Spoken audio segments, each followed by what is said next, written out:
Assalamualaikum warahmatullahi wabarakatuh. Anak-anak semuanya, kita hari ini akan membicarakan tentang bilangan oksidasi. Ya, sudah tahu belum apa itu bilangan oksidasi? Nah, bilangan oksidasi sering kita singkat dengan istilah BO ya. Yaitu adalah menyatakan muatan suatu logam ya. Nyatakan muatan suatu logam atau suatu atom ya. Muatan suatu atom.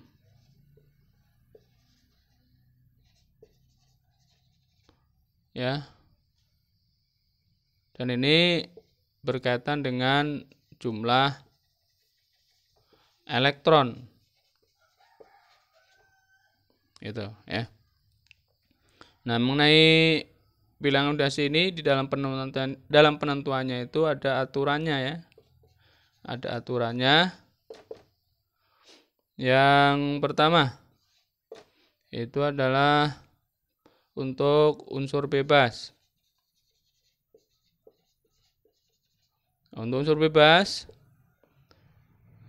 diberi nilai 0 ya. Bilangan oksidasinya 0. Ya contohnya, contoh untuk unsur bebas ini adalah misalnya Na, kemudian S, O2, kemudian H2 ya gitu, dan lain-lain. Dan ini semuanya punya bilangan oksidasi sebesar 0 ya. Jadi sini misalnya O2 ya, O2 itu kan termasuk unsur ya, meskipun di sini ada 2 ya. Namun dua-duanya adalah O. Nah, karena yang disebut dengan unsur bebas itu adalah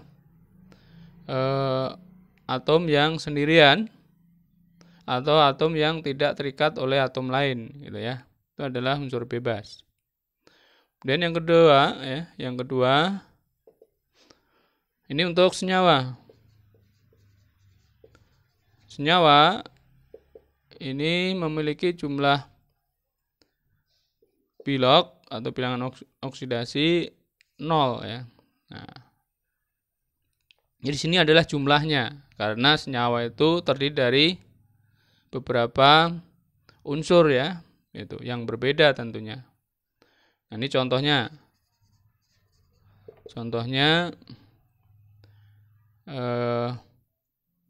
Apa ya? H2O ya. Nah, pada H2O nanti bisa kita tentukan bilangan oksidasi dari H ya sebanyak 2 ini, 2 kita tulis di depan ditambah dengan bilangan oksidasi O itu sama dengan 0 gitu. Dan yang ketiga ini untuk unsur hidrogen. Nah, unsur hidrogen. Nah, hidrogen bilangan oksidasinya plus 1. Ini secara umum ya, secara umum. Meskipun nanti ada beberapa senyawa yang bilangan oksidasi H-nya tidak sama dengan plus 1. Tapi umumnya plus 1. Nah, yang enggak plus 1 ini adalah min 1 ya. Ini pada senyawa hidrida. Nah, kalau pada senyawa hidrida itu bilangan oksidasi H-nya min 1. Nah, ini pada contoh misalnya NaH. Nah, pada NaH maka bilang oksidasi hidrogennya bukan plus 1 tapi min 1. Nah, kenapa min 1? Nah, karena di sini H-nya bergabung dengan logam. Nah, sementara logam itu bilangan oksidasinya selalu positif. Nah, jadi yang keempat di sini ya. Itu adalah untuk logam. Nah, logam itu bilangan oksidasinya selalu positif. Nah, kalau untuk golongan utama atau golongan A ini positif sesuai dengan golongannya. Gitu ya. Sesuai dengan golongannya. Kemudian yang ke-5 ini adalah untuk oksigen. oksigen punya bilangan oksidasi atau ditentukan bilangan oksidasinya adalah -2. Itu umumnya ya, umumnya. Namun ada beberapa senyawa yang bilangan oksidasi oksigennya tidak -2 tapi -1. Nah, ini pada senyawa peroksida. Pada senyawa peroksida itu bilangan oksidasi O-nya itu -1. Nah, contoh peroksida misalnya Na2O2.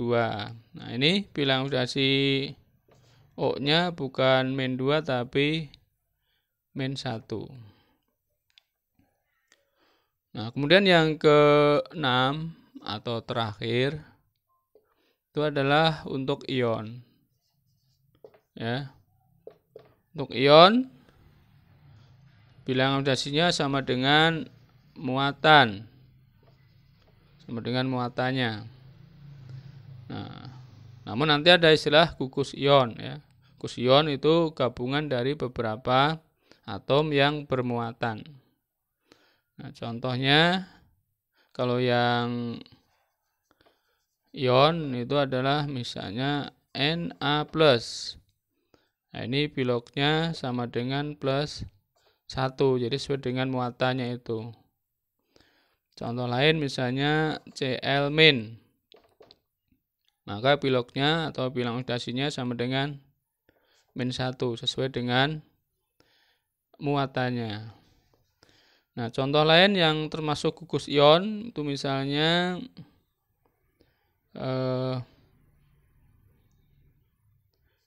HSO4-. Nah, di sini ada muatan, namun ini ada beberapa unsur ya di dalamnya. Ada HS dan O. Maka nanti bisa kita tentukan bilangan oksidasi H ya di dalam ion ini, berarti bilangan oksidasi H ditambah bilangan oksidasi S ditambah 4 kali bilangan oksidasi O. Nah, itu sama dengan muatannya itu, yaitu -1. Nah, ini diantaranya aturan dalam menentukan bilangan oksidasi. Saya kira cukup dari saya pada hari ini. Kita akhiri. Assalamualaikum warahmatullahi wabarakatuh.